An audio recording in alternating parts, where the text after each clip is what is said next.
A remote Irish cottage, one very French marketing expert, three freelancers desperate to stand the fuck out, and nowhere to hide from my relentless questioning. Welcome back to this Stand the Fuck Out mini-series. In episode 1, copywriter Rob, e-commerce designer Laura, and book coach Vicky shared their biggest problems. Is the rise of AI actually killing Rob's business? Is Vicky working way too hard on the wrong things? And is Laura sabotaging her own business because of a lack of confidence? Now that I have a sense of where they're at, the real work begins for our three compadres. In episode 2, we are digging into who they should serve, the segment, the target audience, whatever you want to call it. I'm Louis Gagnier, this is Stand the Fuck Out. Let's go. I just arrived back at the cottage after going shopping. A lot of fruit, a lot of nuts, some milk, some nice yogurt, some eggs. Stuff to keep us up during the day. I've really learned running those workshops, running those little events, that food is probably the most important thing. Some snacks for the guys. Organics. All organic. Always.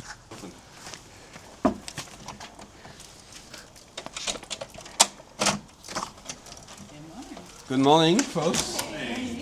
Dark chocolate, very dark, is good for the brain in small quantity. So I did. And some eggs for the big fella again. Thank you so much. Let's do it. Yeah? Okay, Robbie. Big boy. Yeah, let's dive in. We call him. Bonjour, bonjour. So before we go back to big boy Rob, I wanted to give you an overview of what we talked about in the first episode with him. And he also said that he wants to move away potentially from copywriting to turn more into like marketing, to go do more strategic work. The problem with that is the baggage that comes with the word marketing for the small business owners that he wants to serve. Another question he asked himself was, do I move away from the fitness world? He used to be a fitness coach and he has a lot of experience in it and knowledge. Should he focus on that and double down on it? So with all that said, what we're going to start doing in these episodes, I'm going to make each participant think about their unique positioning statement. It's a structured sentence that says something like, unlike other options, I am the only one that solved those problems in that particular way for that particular group of people. So it sounds pretty simple, but it's actually quite difficult to actually come up with, especially for your own business. So let's see how they do it. Yeah, so unlike marketers, because I imagine it's other, well, when I list out alternatives, what's come up is they do it themselves. They've tried to fix the problem themselves in their team or whatever. They sign up to big, expensive 5K masterminds. They maybe hire other copywriters, maybe even a business coach or other marketers. So it's like... So you've seen that happen, all of those scenarios? Yeah, inside businesses and stuff. So it's one of those. So it's like, unlike I just use marketers, is the only consultancy who will like to solve, to figure out why your shit isn't selling. Yeah, and then I just trailed off then to get the job done. But the job is more sales, right? Yeah, but what's stopping them from getting the sales? It's not never really one thing, right? It can be multiple. So the North struggles is offer, usually. It's usually something to do with the offer. We can fix the offer, we can get more sales. Okay, so unlike alternatives, I think it's pretty clear. I agree, that's probably what it is. Now category, so you just said consultancy, right? If it's not copywriting, right? If we figured out that you said like you've had conversation with past clients where you didn't even mention the word or whatever. If we were to look at LinkedIn or even like Cottage is another one or whatever, like what would be the services that you would put yourself under?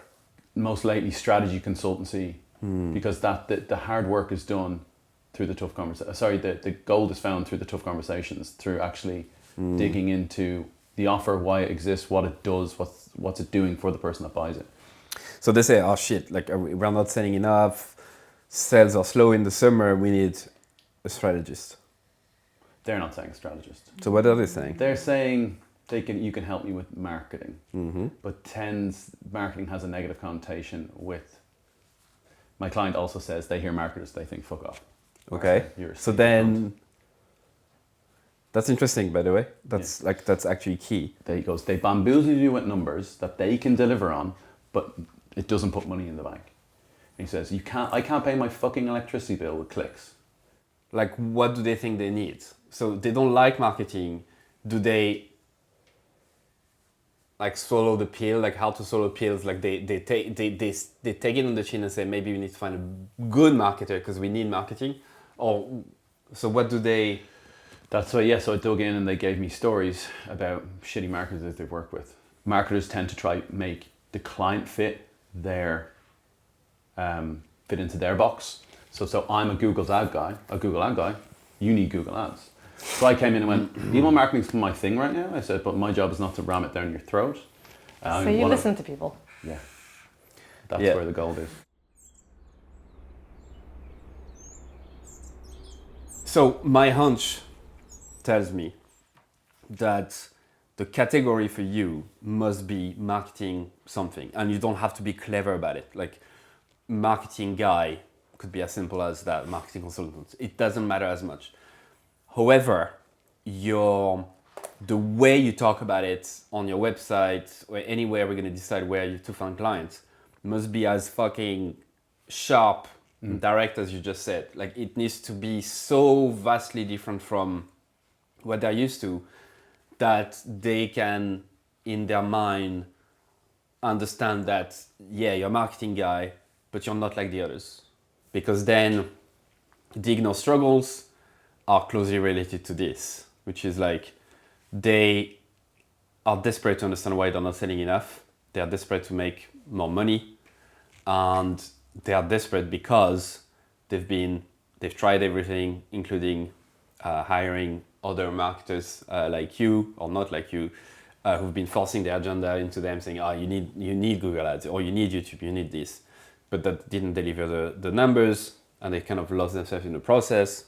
Right, that all connects back to that, right? But what did you write for the Ignore Struggles job?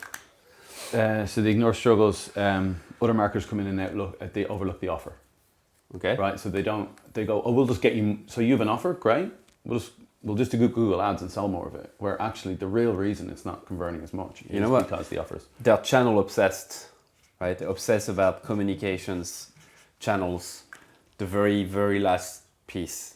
It's in reverse order. Yeah. They tackle that, and that as a copywriter didn't feel like it fit what I do because we were looking to try optimize that, whereas the other steps weren't even looked at properly. And then ignore struggles is the low sales, but that's more of a problem, not necessarily no Yeah. But what do you have there? Like you here? Yeah. The job.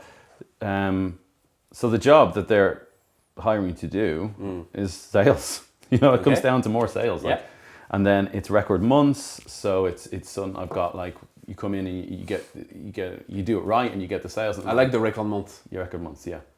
Because that's almost like the copy and visualize it on your site or whatever. But it's like let's get you a record month next month or whatever the fuck. Like it's more visual, tangible, palpable than more sales. Mm-hmm.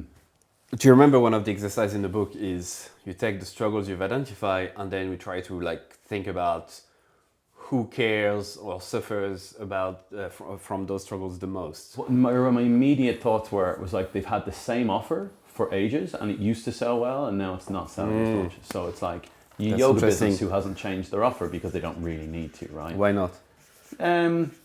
Because their membership is their membership. So this leads to the confusion, right?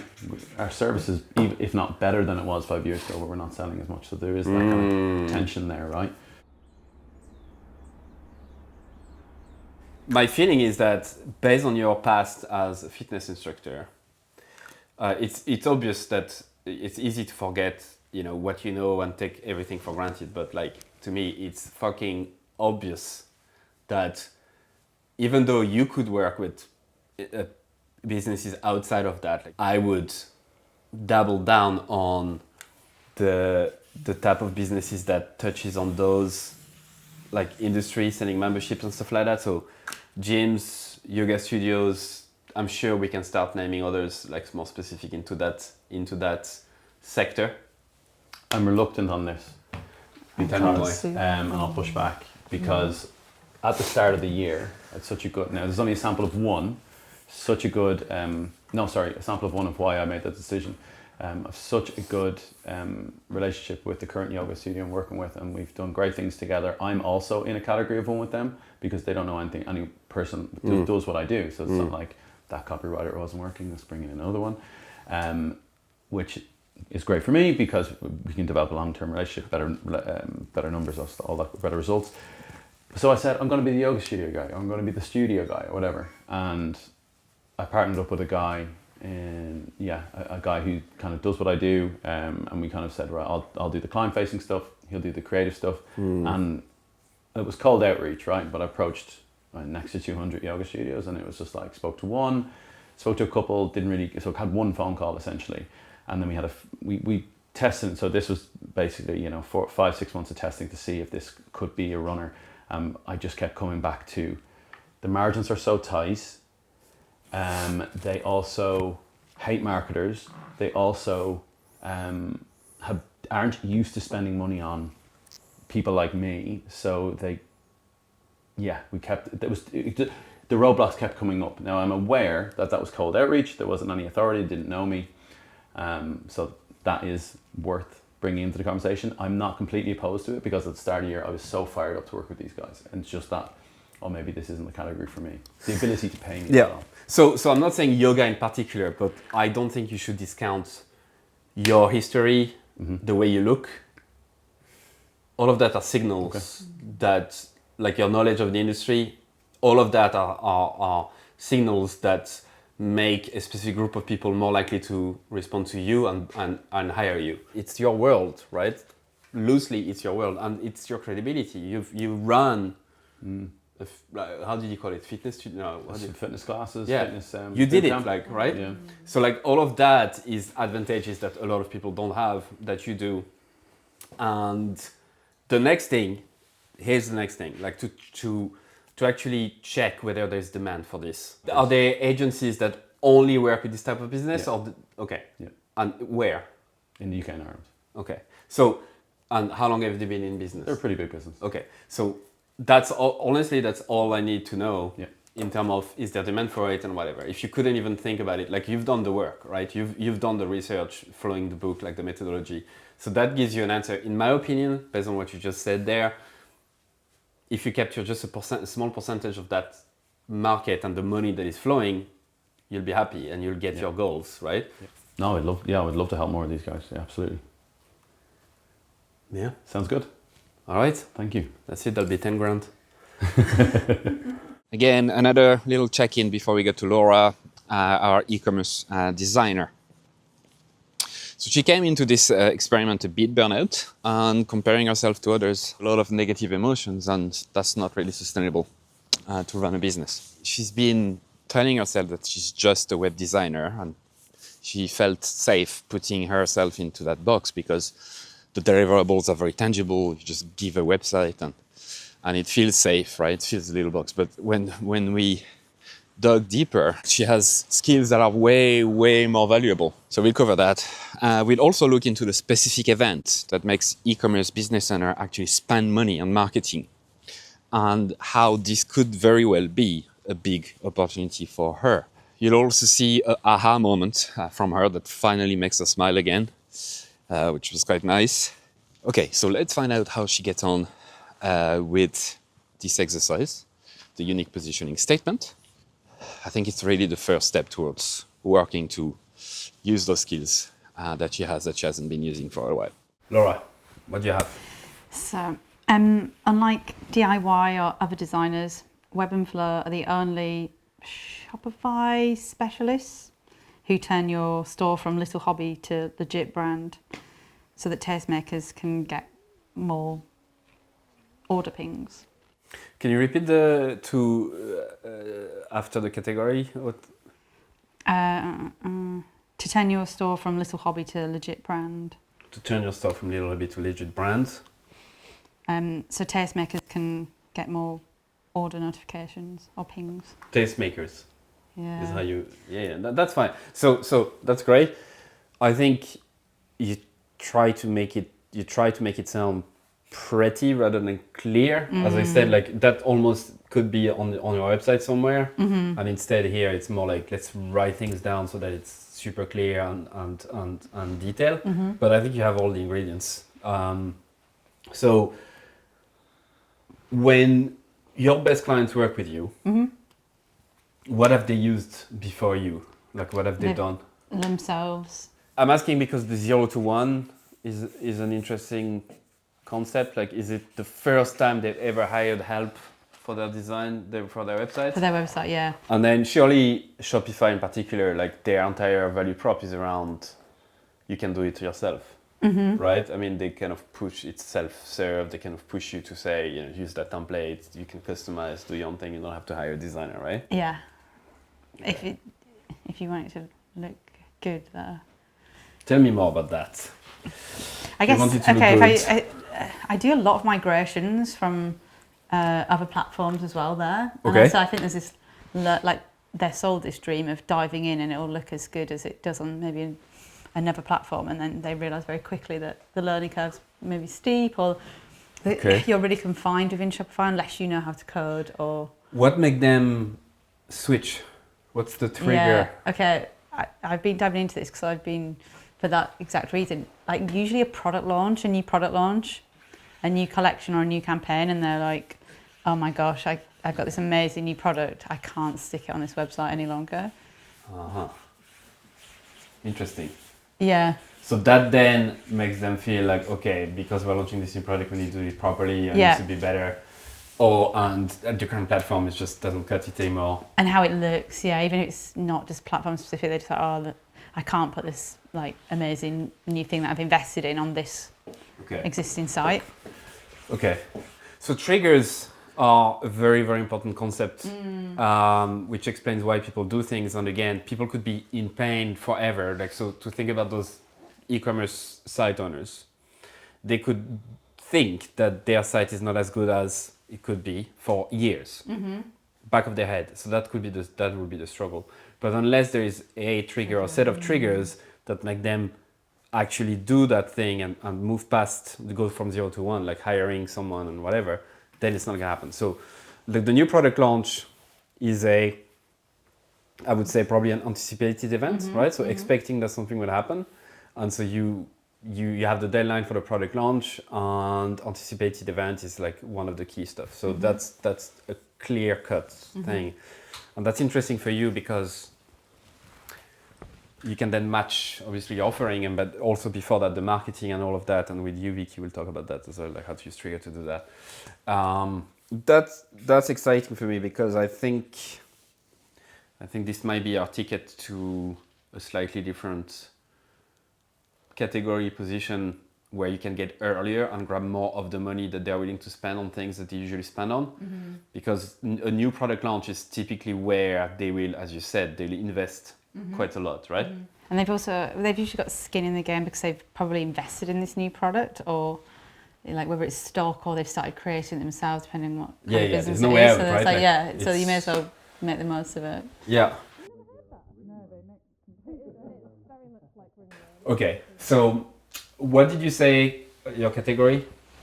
That's the way you described And it? it's like Shopify design, okay. Shopify specialist. So it's my gut feeling. I might be wrong. We need to develop that more and search for it. But my gut tells me that if it's such a big trigger, and I think in e-commerce and your industry, I think I've come across that before. It's absolutely true.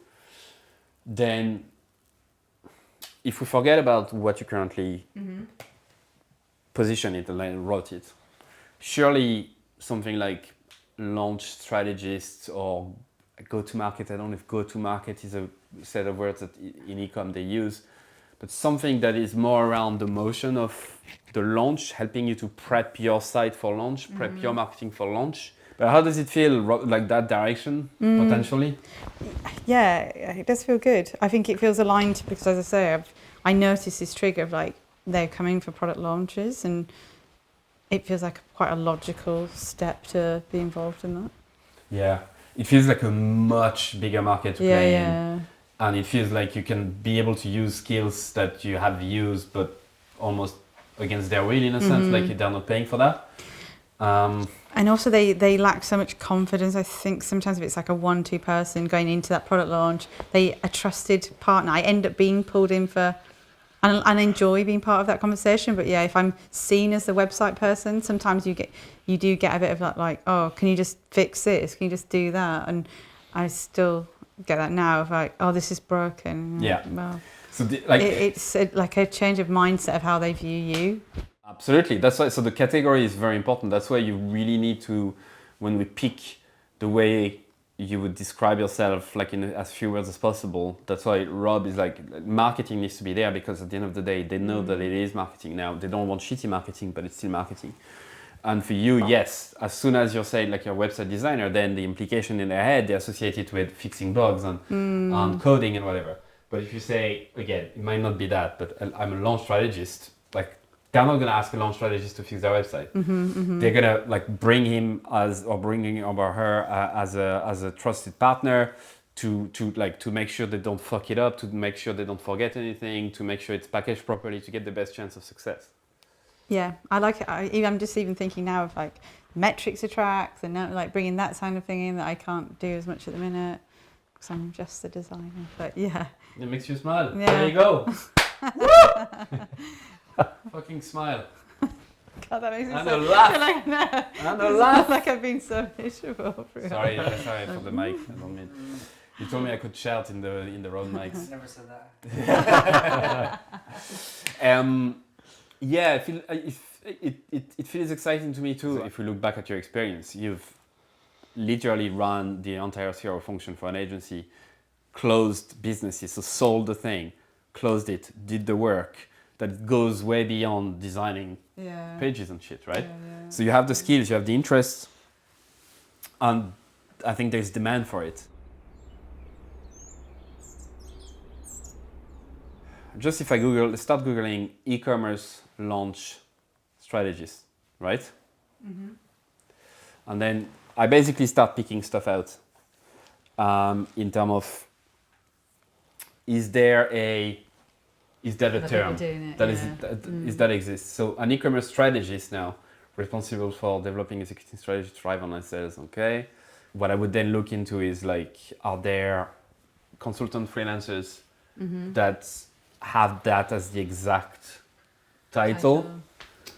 Trying to see if there is demand for it. Like, so we're essentially trying to I feel like go to market. I think I have Go to seen. market I think I've for seen e-commerce. that. I think I've Okay. seen that. Yeah. So that's where. So again, like when this is where there's nothing with 100% certainty when we do this kind of work, right? You're gonna have to take a decision, and it's never gonna feel perfect 100% of the time. But like, yes, so that could be called GTM, so go to market. It could be called like launch something. Like there's different hypotheses in front of us, right? So those are the top two that comes to mind. I would literally spend a lot of time digging into, okay, what is the best category that is in demand, that is something that exists, that people actually search for, that fits closest to what if you could become like part of the launch from an earlier stage, using more of your skills, more value, capturing more of that money. Bonjour, bonjour. So, something for you. You know the way I've been quizzing my participants in that workshop and asking very probing questions, and to get to the truth, to get to where they're struggling, and to be able to give them good advice. So, if you want to live the same experience without me going to your house, that'll be weird. We can do that online. So you can take the quiz, an online quiz that asks probing questions, asking like specifics. And as soon as you do that, as soon as you answer all of those quick questions, you'll receive an email with my personalized assessment audit of what's going on, and with my recommendations. You just add your detail, bim bam boom, let's do it. And there we go. First question. You see, it's just, you don't have to answer anything. You just click, right? Very quick. Do clients have a clear, compelling reason to choose you over their competitor? Let's suggest yes. Do your message resonate well, etc., etc. And at the end, once you're done with this, you'll get an email, personalized email. So it looks like that. I took a quick screenshot of this one. And so it gives you the quick summary of where I think your main opportunity is. A little story followed by my recommendation, top 3 moves, specific things that you could be doing. So again, pop your email in, send you the stuff. You can reply to me straight away too. I read all my emails. See you there. Bye. How do you feel? Like, let's say tomorrow you change your headline to this on LinkedIn, just as a, right? Let's say just we found that go-to-market, e-commerce, whatever, is the right term. Yeah. Like, both excited and also a bit like, okay, well, what does that actually mean now? What am I going to offer them? Like, what am I going to do? Yeah. Like, they're like, but yeah. Fair enough, but let's say... But no, does like the changing name, I call myself whatever, it doesn't bother me. Doesn't, I'm not wedded to any title, I don't give a fuck Okay. about that kind of thing. No. Okay, but you're more worried about, okay, now what does that mean for my office? What does it mean for the way to find clients and stuff? Okay. Well, tune in, because tomorrow we'll find out. Watch this space. Seriously though, we'll literally cover that tomorrow. Amazing. Does it make sense so far? Yeah, it's like threaded together a few things I've noticed. Like, as I said, this is why they're launching a new website. This is how they feel about that. Yeah. What we'll do tomorrow anyway is we move on from the positioning, the segment and whatever to, I think the 2 top stuff I keep hearing from all of you is first how to get clients, where to spend our effort, how to do this, and second, what to say, right? Like the message, the point of view, the like not being sick of our own voice. Okay. Before we go back to Vicky, again, wanted to give you a bit of context. In the first episode, we talked about the fact that Vicky is quite overwhelmed with all the stuff she has to do in her business. She feels like she doesn't have much time to work on her business, to develop it, to work less, but to generate more so she can spend time surfing and all of that stuff. In this episode, we'll dive deeper into the who, right? Who is she focusing on? And you'll see that her very own story as a neurodivergent business owner is going to be absolutely key to remembering who she serves. And not only remembering who she serves, but why she served that particular audience and how she can switch her messaging, the way she presents herself and her services in a way that would be far more compelling. So yes, let's find out how Vicky did with her unique positioning statement. Victoria, what's your unique positioning statement? Well, unlike social media, etc., Moxie Books and writing your book and getting your deep message out is the only marketing activity to solve the problem of creating a deep and lasting connection that will change minds, move people to act, and create valuable long-term clients to build a sustainable and profitable business for coaches, entrepreneurs, and creatives. There's a lot of words there. Okay, so alternatives. Alternatives are mostly, well, and this is where I start getting confused. Is it alternatives to what I do, like book coaching, or is it alternatives to writing a book at all? It's the what would they do if you didn't exist? If I didn't exist. Most of the time, they have tried to do it themselves. Okay. Or they have Googled, how do I write a book? Okay. Maybe they've done a DIY course. Maybe they've usually read a bunch of books on the subject. Maybe even my book. And they will either get nowhere because they realise what an enormous task it is. Why is it an enormous task?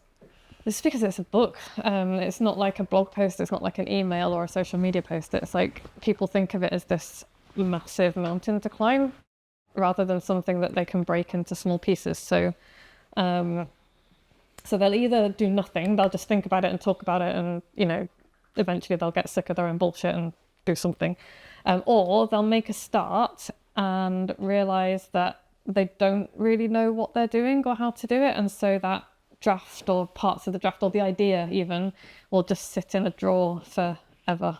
See? So that exact thing is exactly, after doing research and looking back at my own experience, this kind of manuscript, I don't remember how I even call it, but yeah, this manuscript sitting in a drawer like a Google Drive folder somewhere. Rotting manuscript. Yeah. Right? And it's like haunting them. Yeah, it haunts them. Yeah, it's always. Yeah. Yeah. What did they say? Sorry, in their own words. I should figure it out. I should be able to do this. I should be able to do this. Yeah. Yeah, I can string a sentence together. I should be able to Okay. write a book, which is just it's. Yeah. Okay. So category, I think non-fiction coach. I don't think there's anything to change there. So struggles. People struggle with that peer pressure, with comparisonitis, and with the confidence to take their ideas and put them in a book, because it is different. It is different from just firing out a blog post or a social media post. And like a non-fiction book coach, I've come across a few, right? It's a category, it's specific, but there's a few. It's definitely, right? You're not the only one, right? I'm not, no. So what do you think about your approach and the way you handle it that is different from any other? This is where I start to struggle, because I honestly don't know, because I have, and I don't know if this is a failing or not, but like I try not to spend too much time looking at what other That's fine. book coaches are doing. So rephrasing that, it doesn't matter what they're doing, but it's more like, what do you think the way you do it is special? Like, how do you help people? I'm fucking awesome. No. Honestly, I think one of the things is, like, the way my brain works is different. Like, a lot of the clients that I end up with are neurodivergent in some way, because weirdos tend to flock together. There's a lot of neurodivergent business owners because we don't fit into the corporate world, right? Yep. And I don't know how much I want to lean on that, but it's definitely, I think, a strength for me, is that all of the traditional, not all of them, but a lot of the traditional tools have just not worked for me. Why not? Because they are not set up for the way my brain works. So for example, one of the and I wrote an entire book about this called Don't Eat the Frog, but there's that advice, like, if you want to get something done, do the most difficult thing first, and that will simply not work for me. It just doesn't. So and you know, other bits of advice that are kind of flung around, like misunderstandings about what inspiration is and what motivation is and how they work. What do you mean? And so it's like, oh, I need to be motivated to write, and it's like, that's not how it works. You do the thing and then you're motivated to keep doing the thing, and that's how that works. I have tools and frameworks and things, loads of different ones, depending on, and I'm not like, if this doesn't work, then I don't know what to do with you. It's like, if this doesn't work, cool, I've got 4 more that we can try. What's throwing you off about the neurodivergent stuff? I think that what's bothering me a little bit about it is the same thing. Like, I don't have any qualifications in that area, and I don't want to be like, I am the neurodivergent book. I'm not a psychologist or a psychiatrist or anything. All I've got is the tools that I've used for my entire life, which is not a bad thing. But but I do feel a little bit worried about, like. But if you pause just there and realize what you just said there, a couple of sentences before, that's literally the copy. Like literally what you say. I'm not a trained psychologist or whatever. I know what works for me because I am whatever. Those are the tools that help me and some of the clients. You don't preach on stuff that you can't control or whatever. You just know that for your area of expertise to help people write books, particularly folks who are not necessarily like the traditional people who connect with the eat the frog type of mentality and whatever. You've seen things work for yourself and for others, and that's it. Yeah. Yeah. Do you know what I mean? I do. Like, it's literally what you just said. It's exactly what to say. It's the truth. There's no posturing about it. There's no need to like fancy it up. That's literally what it is. Okay. Cool. Do you know what I mean? Yeah, I do. But I think that's the core problem.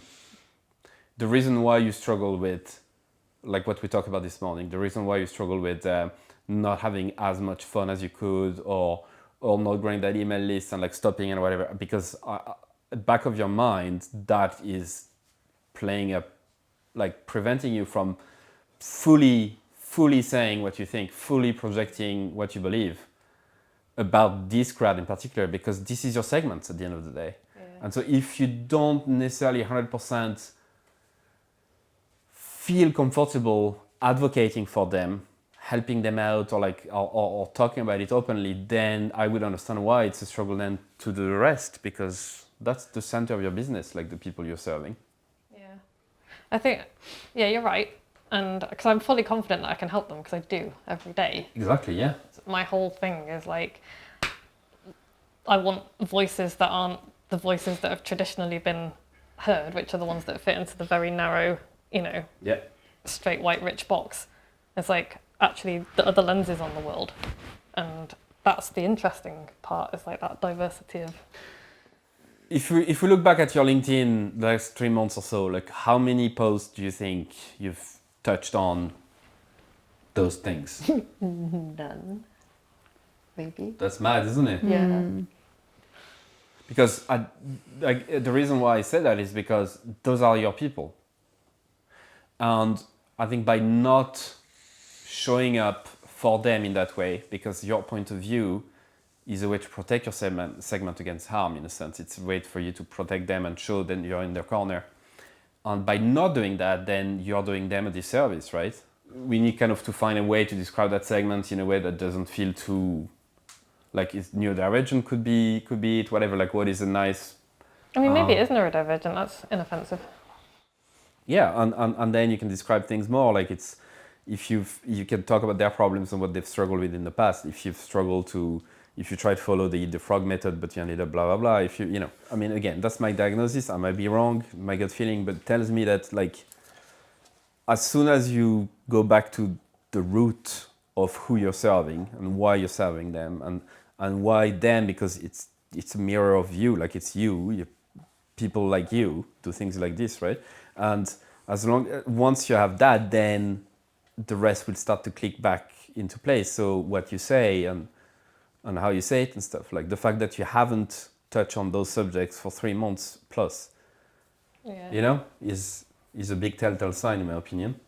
Yeah, it's the people who've got an amazing idea and don't, for whatever reason, believe they can do it because they've been told they haven't, or they've told themselves they can't, or because they've got like their disability or different ability, or like people with dyslexia often.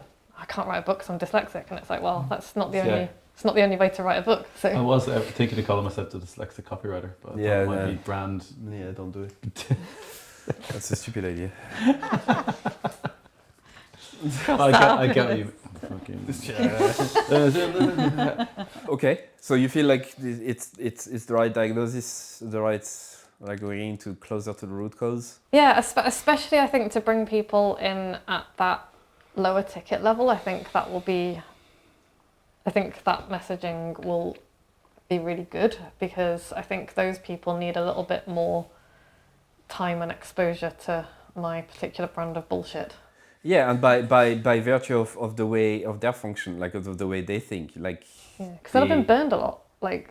Exactly. And I understand that. It's like you don't have to believe me. Come and chill with me for a bit. Yeah, but what you said, like, is what's very believable is when you get animated and you talk about those stuff, and like it's very believable. It's very specific. It's very, it's your story as well. I think it's really like going back to that, like at the center of it all is who you are, what you believe, and not forgetting that, not taking it for granted,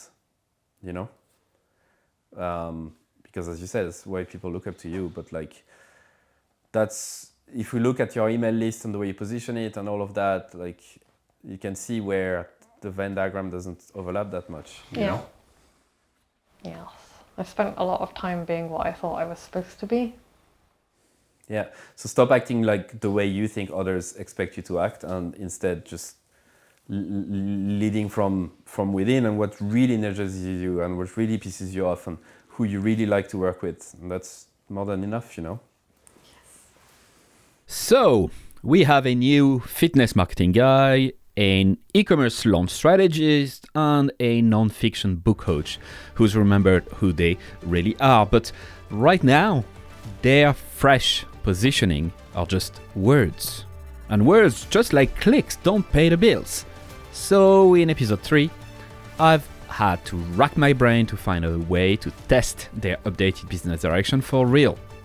With less than 24 hours on the clock, while still in the cottage in the middle of nowhere, come up with a tactic that they can use right there and then.